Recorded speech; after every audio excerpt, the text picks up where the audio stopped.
Hélène s'égarait à nouveau. Elle se dissociait. Ce petit corps fluet qui refusait de sortir de l'enfance, malgré ses 20 ans d'ancienneté, principale source d'angoisse et de frustration chez elle, s'était recroquevillé sur lui-même. Il s'enfonçait inexorablement dans l'énorme fauteuil du salon, sous un amas de coussins et de plaids chamarrés. Il y disparaissait. Enfin, elle aurait donné n'importe quoi pour que ce fût le cas. Misérable boulette d'os et de nerfs à la féminité théorique, immobile et silencieuse, presque absente, Hélène s'agrippait à un livre qu'elle dévorait comme s'il n'existait rien au monde en dehors de ses pages. C'est tout. Pas même elle. Encore moins l'univers qui l'entourait. Elle était immergée, volontairement noyée, abîmée dans les flots, perdue dans les images qu'il faisait naître en elle. Son esprit naviguait loin de la terre, hermétique à toute incursion pour peu qu'elle provînt de la réalité, quoi que désignât ce mot. Cette fois encore, sa mère eut beau tenter de parler, de l'appeler, de lui crier dessus, rien ne semblait pouvoir la tirer de ce monde étrange dans lequel elle plongeait chaque jour davantage. Certes, en maman attentive, Claire avait bien compris au début qu'Hélène cherchait par la lecture à échapper à un mal-être.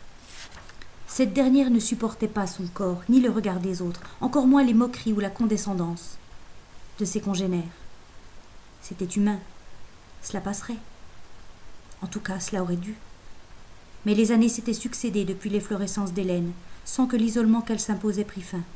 Au contraire, elle s'enfuyait plus résolument jour après jour, au fond d'un monde illusoire et chimérique dans lequel nul ne parvenait à l'atteindre. À tel point que Claire s'était mise à craindre que ce comportement cachât une dépression, ou pire, une maladie mentale. « À ton âge, la semonçait-elle régulièrement, tu devrais sortir en boîte avec tes copines, avoir un petit ami, prévoir ton avenir.